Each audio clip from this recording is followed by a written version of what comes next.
Vive la música, la historia y artistas del rock clásico en Rockex, un espacio dedicado al análisis y discusión sobre álbumes que marcaron el género. Muy buenas noches, amigos. Escuchan Rockex. Con ustedes, David Hernández y Juan Pablo Flores. Feliz viernes. El día de hoy vamos a hablar de un álbum muy influencial en la historia del rock, sobre todo en la década de los 80 y en la escena musical de Manchester. Es muy importante.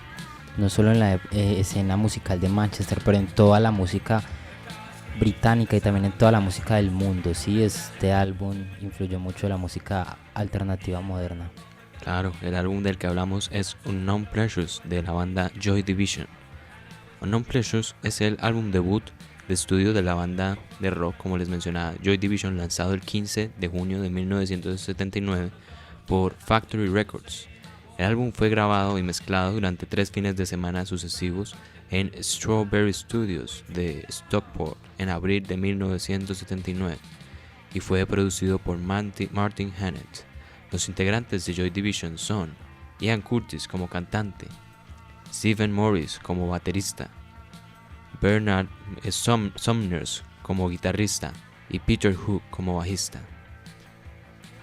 También se puede hablar de Martin Hannett como el productor, de Chris Nagel como el ingeniero, Peter Saville el que diseñó la portada y fue un miembro muy importante en difundir este álbum en toda la música y la historia británica, y Chris Mathan, que también fue parte del diseño. Claro, y Tony Wilson, que fue el que los firmó con la discográfica Factory Records, la cual produjo este álbum. Dando contexto a la música.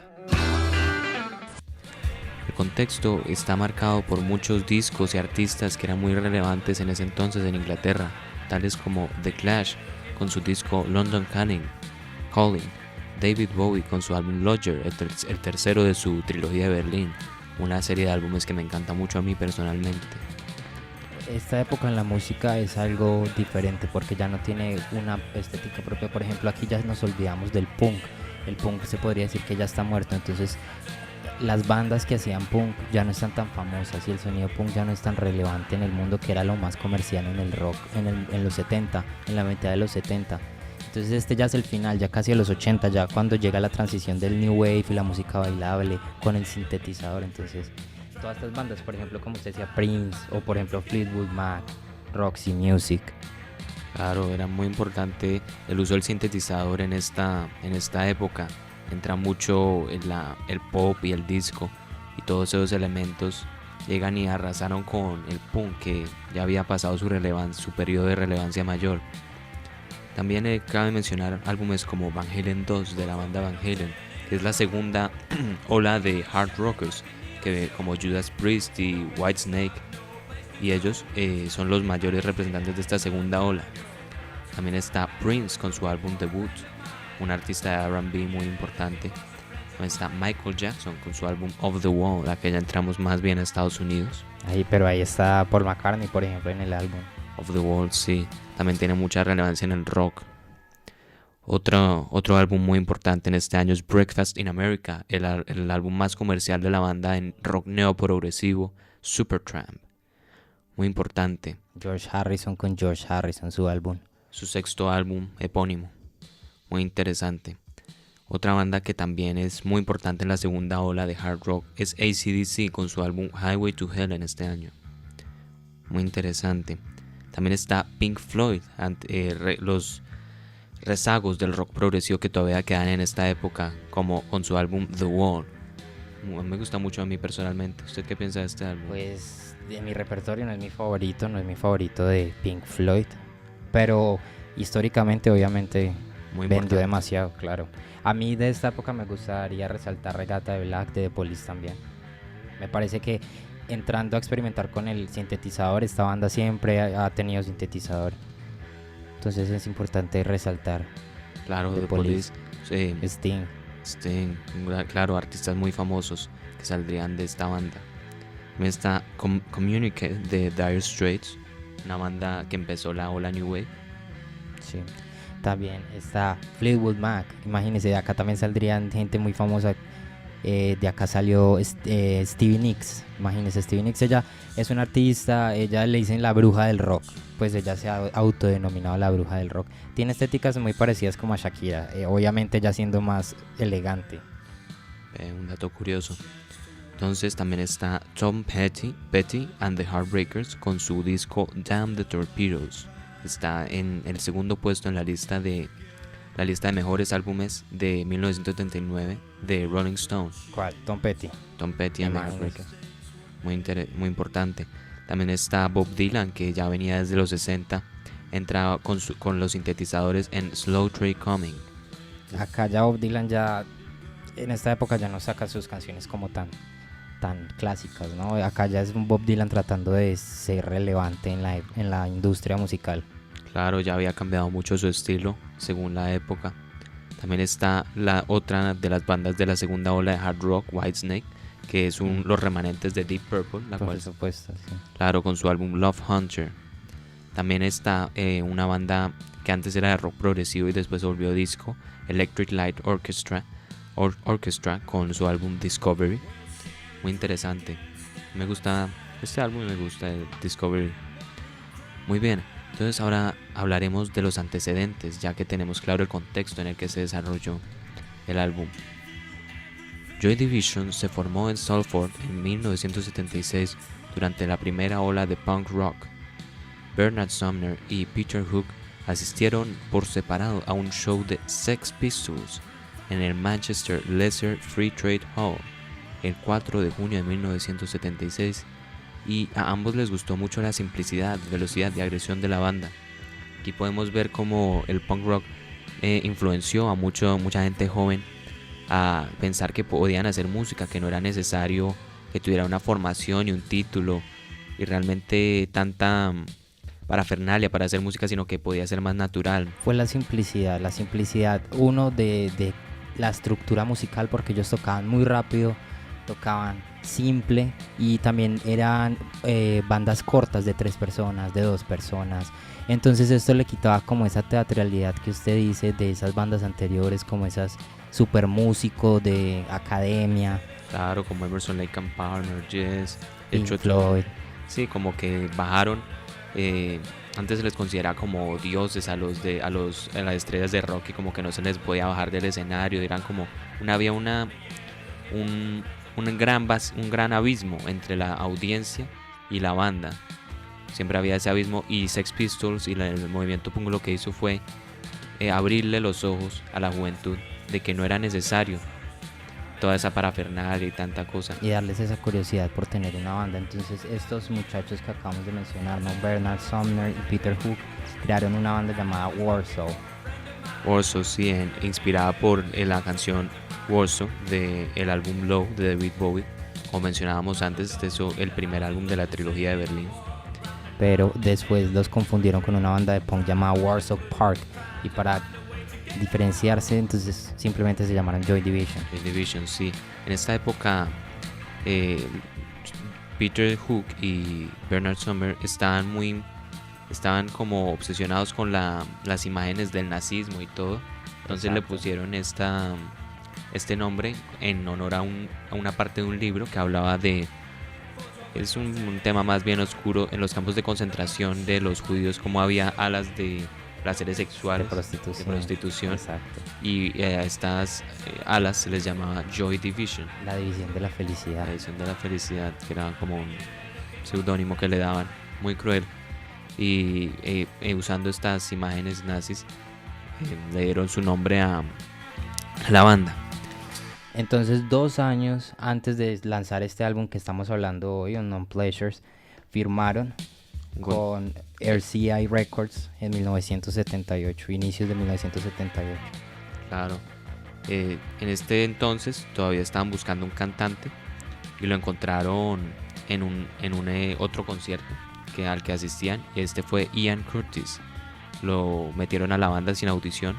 Ellos decían que metían a cualquiera que les cayera bien. Ahí se ve la simplicidad que estaban buscando, que a cualquiera que les cayera bien lo metían. También tuvieron varios bateristas antes de llegar al definitivo, Steven Morris. Entonces una vez ya tenían esta formación como decía Juan Pablo, firmaron con RCA Records y grabaron algunas demos. Sin embargo, no quedaron conformes con la discográfica porque les había atenuado mucho su sonido y les metían mucho sintetizador, que era la moda en esta época. Entonces decidieron salirse de este contrato. Su manager Rob Geldof, creo que era, los sacó de este contrato y decidieron firmar con Factory Records, que es una discográfica indie que estaba en este momento en Manchester. Ellos entraron a esta discográfica por medio de Tony Wilson, que los había invitado a su programa de televisión, imagínense. Sí, el Granada Reports en 1978. Claro, muy, muy importante. También estuvieron en las sesiones de radio de John Peel en BBC. John Peel es un coleccionista de música muy interesante. De hecho, si uno tiene tiempo y quiere saber más sobre este coleccionista muy importante, uno puede dirigirse a la página de internet de él, donde uno ve la colección de música que tiene, la tiene digital, y uno puede ver todos los LPs que tiene. Obviamente él es un crítico de música muy, muy interesante, y entonces tuvo este programa. Obviamente por eso se volvió un crítico, ¿no? Sí. Tuvo muchos artistas, John Peel. Claro, entonces... Allí entonces Joy Division mostró An Ideal for Living, pues en el programa que usted habla de Tony Wilson. Sí, ellos... Ese fue el EP, el primer EP con el que se lanzaron. Sí. Ese fue las primeras grabaciones que se lanzaron al público por parte de Joy Division. Aquí nuevamente vuelven a sus imágenes nazis, porque la portada del EP era un miembro de la juventud de Hitler con el atuendo correspondiente pegándole un tambor. Sí. Entonces volverían otra vez con su imagería nazi, y los criticaban mucho por esto, porque los acusaban de que eran neonazis, y ellos lo que decían era que no les importaba, y que esas acusaciones lo que hacían era incitarlos a hacerlo aún más. Ellos lo que querían era mantener una imagen fría, una imagen fría, sí, misteriosa. Exacto. Ellos no hablaban durante los conciertos, ellos decían hola cuando llegaban, si decían una o dos palabras durante el concierto, y luego se decían chao y se iban. Y especialmente Ian Curtis era un personaje muy sí, extraño. Pero hablaremos de eso un poco más tarde. Entonces, después de este EP, An Idea for Living, Factory Records, con su manager Rob Breton, decidirían grabar su primer álbum de estudio.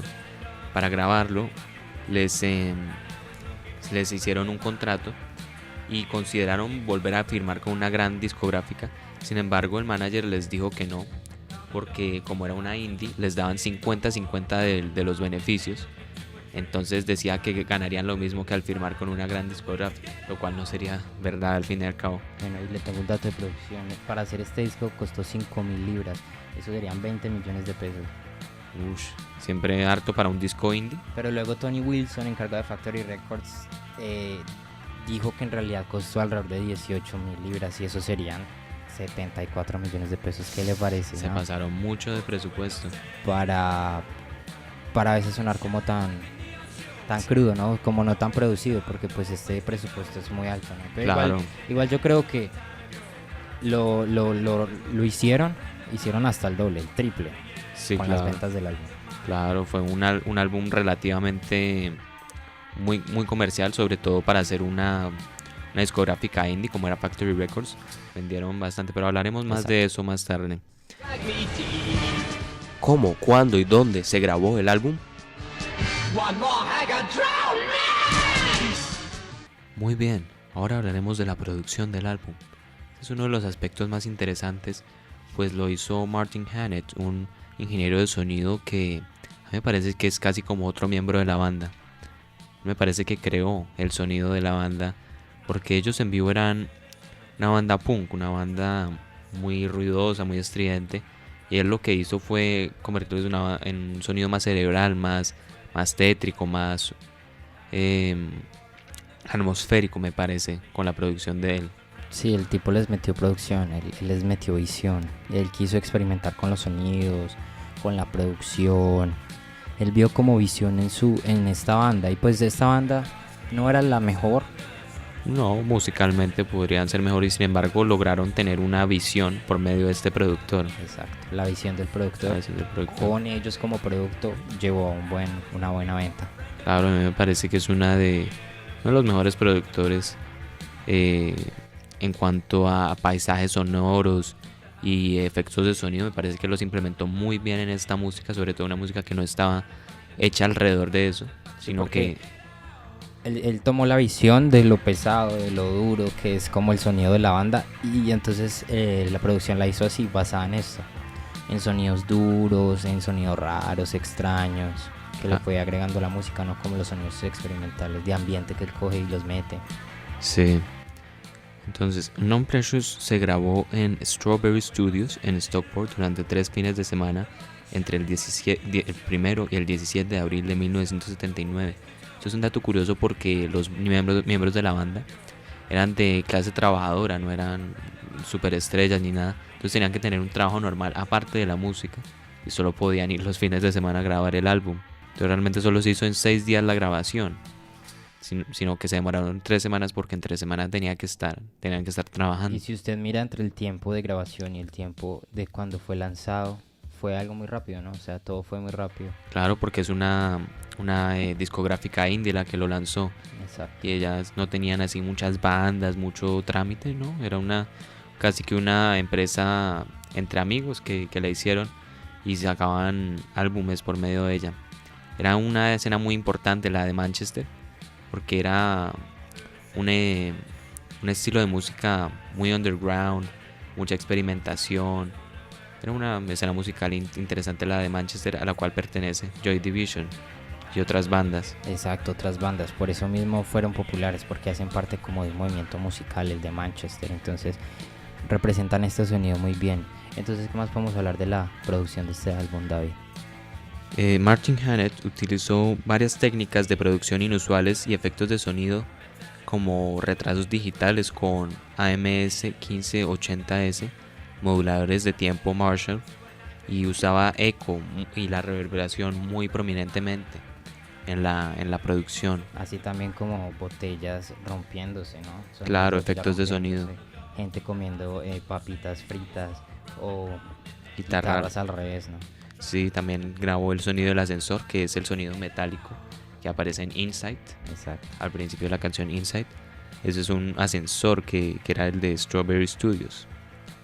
También otra cosa muy curiosa que hizo fue que en la canción Inside, otra vez, puso a Ian Curtis, el vocalista, a cantar a través de un teléfono y grabaron lo que salía del lado de ellos en Strawberry Studios. Sí, él quería, como le digo, potencializar este sonido oscuro que tenía la banda y basar la producción en esto. Sí, claro. Los miembros de la banda no les gustó mucho la dirección en que llevó Martin Hannett el sonido de la banda. Les parecía que lo habían atenuado mucho. Uno de los miembros comentaba que sonaban como Pink Floyd. Sí, tal vez por la experimentación como de los sonidos. Claro, ellos también, pues hablando de otras bandas, ellos, por ejemplo, para la producción y para la grabación de todo este álbum, compraron una batería con sintetizada, ¿sí? Una batería sintetizada, las que son como eléctricas. Impresiones musicales. ¿Qué opinamos de la música? Excelente. Ahora hablemos de nuestras impresiones musicales del álbum. La primera canción en el álbum es Disorder. ¿Qué le gustaría compartirle a la audiencia sobre esta canción? Disorder me parece que es muy apropiada para iniciar el álbum. Sus sonidos de batería como recibiendo el álbum me parece que es muy apropiada.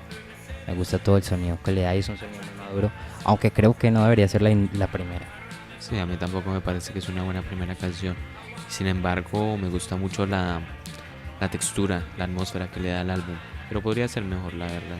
A mí la disfruto por sí misma, pero para empezar el álbum podría ser mejor, por ejemplo, la segunda, o que es Day of the Lords, o otra, pero es buena, yo la disfruto. Bueno, la segunda es Day of the Lords. Aquí es que empieza realmente las atmósferas y paisajes sonoros más sombríos del álbum en esta canción.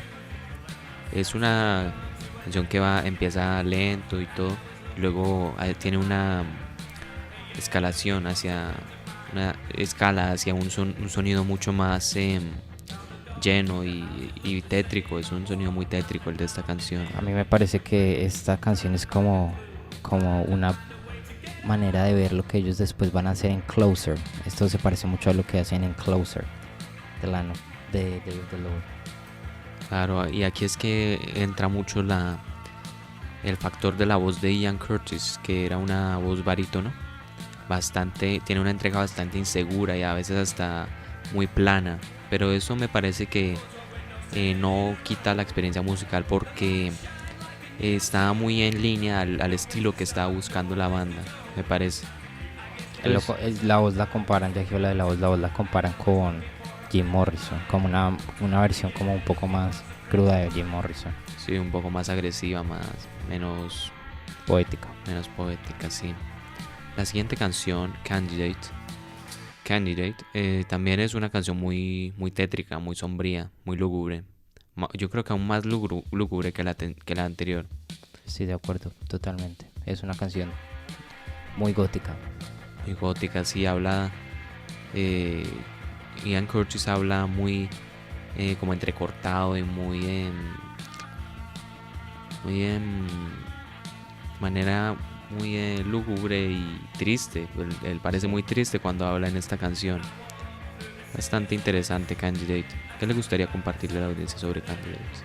Pues ya lo dije, ¿no? Es una canción muy oscura, muy gótica y me parece que es apropiada con el álbum, con todo el tema y con el cantante. Claro. La siguiente canción, Inside, es la que se grabó por medio de una línea telefónica. La voz de Ian Curtis. Y también la que tiene el ascensor. Esta me gusta porque tiene mucho sonido de ambiente. Entonces me parece muy experimental. Sí, muy atmosférica. La siguiente canción, ¿cómo se llama? She's Lost Control. She's Lost Control. Es muy particular la percusión, sobre todo porque usa el sonido de latas de aerosol, sí, como el backbeat. Me parece que lo usa latas de aerosol y no tiene platillos. A mí me gusta de She's Lost Control que suena muy, muy, muy bien y es una canción muy popular en el post-punk. Claro, y no suena como ninguna otra en el álbum, es una canción muy particular. Yo diría que es mi favorita del álbum. Sí, y el bajo es único también. El bajo es muy envolvente. Muy envolvente, sí. Peter Hook lo hizo muy bien en esta canción. Me recuerda un poco al álbum Melts de Peter Gabriel, que también no tenía la política de no usar platillos. Me recuerda un poco a ese álbum. La siguiente canción, Shadowplay, es la canción más punk del álbum, a mí me parece. Y es mi favorita, me gusta la estructura musical que tiene. Y como usted dice, es muy punk por lo mismo, por la estructura musical. Muchas bandas punk pueden entender qué es el punk escuchando esta canción, es muy evidente. Sí, aquí se nota la influencia que tuvo el punk en Joy Division en esta canción. La guitarra es muy agresiva, la entrega de Ian Curtis es muy agresiva. Esta fue la canción que ellos tocaron en el programa de televisión de Tony Wilson. Sí. Y en esta... Con una actuación un poco elevada y sobreactuada de Ian Curtis, ¿no? Mostrando su personalidad. Sí, Ian Curtis, él en vivo él tenía epilepsia, entonces en sus presentaciones en vivo él como que bailaba, pero era como... parecía con Tourette. Sí, como si estuviera convulsionando en el escenario. Exacto. Entonces era bastante particular.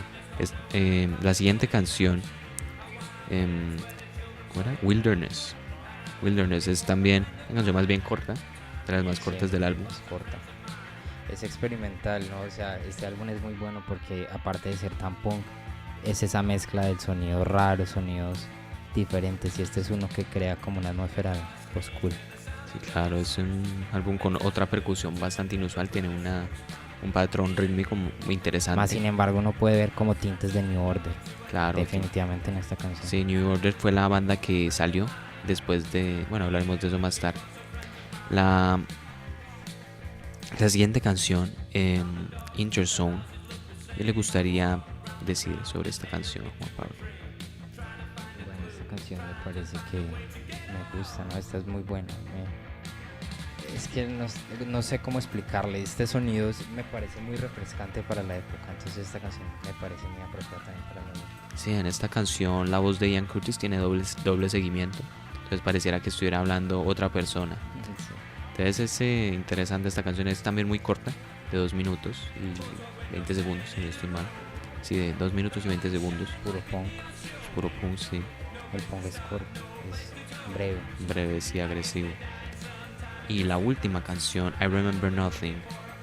Esa me parece muy excelente. O sea, me gusta que es tan dramática, tan Sí, oscura y como tan inmadura. Pues no tan inmadura, pero como tan cruda.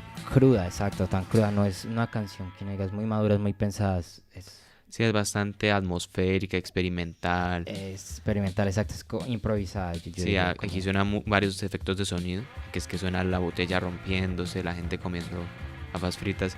Es bastante, creo que es la canción más oscura del álbum. Sí, Aquí es un álbum muy doom. Aquí es sí, que muy, entra, muy oscuro. La manera en que él pone la voz, la presenta es muy oscura en esta canción. sí, muy doom metal, Sí, exacto. gótico, Muy gótico, exacto. claro. Me parece que en general el álbum es muy cohesivo, tiene una atmósfera cohesiva, tiene el orden de las canciones. Me parece que la única que no va muy bien es la primera, Disorder. Yo la cambiaría por Day of the Lords, Yo pondría la última de la, ul- primera. la primera. Me gusta porque pues es como iniciando la atmósfera, aunque pues, bueno, ya están puestas, ¿no? Sí, está Entonces, puesta, pues a mí me gusta mucho la cohesión de este álbum, como cada canción va hacia la otra, la, todo. Es un álbum que Martin Hannett logró hacer una producción excelente. Y me parece que esa es la estrella del álbum, la producción. sí, sí. Entre símbolos y conceptos, ¿qué nos dice la música? Vemos y ahora comentaremos sobre las letras de este álbum. ¿A usted qué le gustaría, qué le generan las letras de este álbum? En general, todas las letras de este álbum me parece que este álbum fue escrito por Ian Curtis en su etapa como triste. Tenía este desorden mental que él siempre hablaba en sus canciones. Claro. Entonces me parece que todas estas letras que él escribió como tristes, como de experiencias que le han pasado, son apropiadas para el tema del álbum, para el sonido del álbum, para la imagen del álbum. Sí, para el sonido, los paisajes sonoros tan tétricos y tan lúgubres, me parece que las letras los complementan muy bien. Y no es algo forzado, es algo que él es como un poeta, él está retratando lo que está viviendo de una manera como un poco artística, por decirlo así. Claro, aquí me gustaría hablar un poco de Ian Curtis, de su vida personal, que es una historia bastante trágica detrás de este álbum, porque él murió un poco después de que se grabara este álbum. Murió en 1980, unos pocos días antes de que saliera el segundo álbum de Joy Division, Closer. Y él, antes de su primer tour de Estados Unidos, él se colgó, o sea, él se suicidó. Y él estaba muy deprimido porque primero se estaba divorciando de su esposa. La engañó con una periodista belga. Entonces se estaba divorciando de su esposa. Tenía ataques de epilepsia muy severos en esta etapa de su vida. Se los diagnosticaron un poco antes de grabar Non Pleasures. Sufría mucho de epilepsia, sobre todo durante los conciertos. Él empezaba a bailar y poco a poco él se pasaba de ser a baile a convulsiones de verdad. Él le daban convulsiones, ataques epilépticos durante los conciertos. Esto era muy grave, claro, para la autoestima de él y para su salud mental. Me parece que él estaba sufriendo mucho en esta época de su vida y eso se refleja muchísimo en las letras de este álbum. Exacto, todo esto, todos estos sentimientos que se le pudieron haber generado durante todos estos traumas que usted acaba de contar, se reflejan en la letra de la canción y van muy de acuerdo con la música. Entonces me parece que la letra es un plus total que hay en este álbum, porque muchos álbumes que hemos visto tienen letras, son falsas, o sea, son historias inventadas, son historias fantásticas, son historias de la mente. Esas son tal vez historias un poco exageradas, pero son basadas en la realidad. La realidad, sí. Los otros miembros se sienten culpables hasta la actualidad de no haber previsto que Ian Curtis se fuera a suicidar.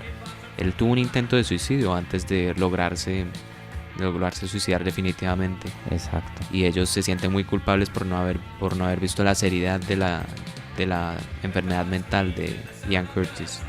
Ellos dicen que ellos creían que en las letras él estaba hablando de personajes inventados, de cosas que no existían, y dicen que fueron muy estúpidos porque ellos en retrospectiva, porque no vieron como el estado en que estaba Ian Curtis ellos se arrepienten, los otros miembros, de no haber visto la tragedia que estaba viviendo este hombre. Pero esto es algo que hemos reflejado, por ejemplo, en muchas bandas de rock, ¿no? Como su estrella llega hasta el extremo de la locura y los catapulta, pero pues ese es como el precio que él paga, ¿no? Como la Claro. locura y el perderse totalmente. Claro, como Jim Morrison, John Bonham, Keith Moon, Jimi Exacto, Hendrix. todas estas... Kurt Cobain, exacto. Entonces son todas estas personas que de alguna u otra forma catapultan como a la banda con su historia personal, que es un poco triste, ¿no? Claro. Entonces me parece que la letra es totalmente Sí, acorde y es muy buena. Ian Curtis fue una figura muy trágica. Y antes de pasar a la siguiente sección, me gustaría hablar de la canción She's Lost Control, que es la que las canciones más interesantes de este álbum en la letra, porque habla de una mujer que pierde el control de su cuerpo, de sus pensamientos, de muchas cosas. Y me parece que esto refleja la alienación que él tenía de su salud y de su cuerpo, porque él no se sentía, le bajaba mucho la autoestima, su epilepsia. Y aunque al principio él confiaba mucho en los medicamentos que le daban los doctores, a medida que sus ataques se incrementaban por sus malos hábitos, él bebía mucho, fumaba, no dormía bien. Entonces él sentía que perdía el control de su vida poco a poco. Entonces quería resaltar esta canción porque es una de las que más me llega realmente. Y fue inspirada en la vida real. Entonces, Concluyamos. ¿Cuál fue el impacto del álbum? Unknown Pleasures no alcanzó a entrar en el UK Album Chart. Sin embargo, tras el suicidio de Curtis en mayo de 1980, el lanzamiento de su segundo álbum póstumo, Closer, en julio, fue reeditado y alcanzó el número 71 a fines de ese mes de agosto. Le fue mejor en el UK Indie Chart, ubicándose en el número 2 en la primera tabla que se publicara en enero de 1980, y continuaría encabezando la tabla después de su relanzamiento, pasando 136 semanas en la tabla de UK Indie.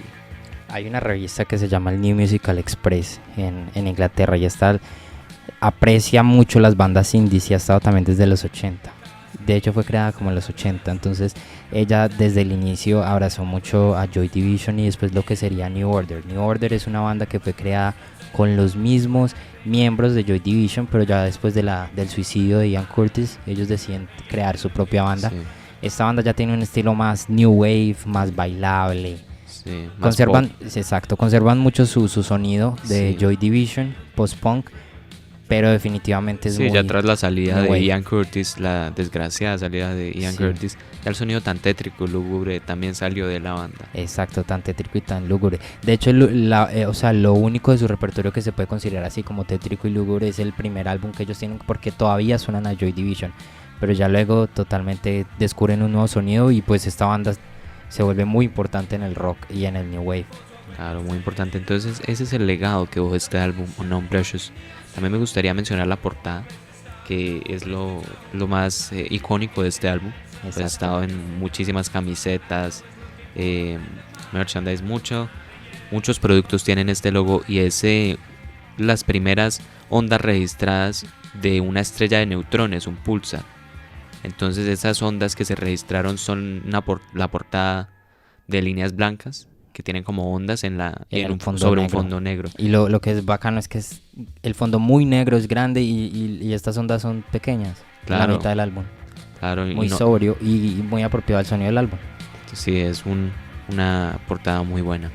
Muy bien, ahora tenemos nuestros puntajes de cada aspecto del álbum. Primero empezaremos con la portada, como ya mencioné, me parece muy icónica, muy misteriosa, me parece que es excelente. A mí me parece que representa muy bien el sonido de la banda. Son dos colores que totalmente, si uno quiere buscar un color del sonido del álbum, es blanco y negro. Blanco y negro, sí, yo le daría un 9 sobre 10. Juan Pablo, ¿usted cuánto le daría? Lo mismo, 9, me parece icónica.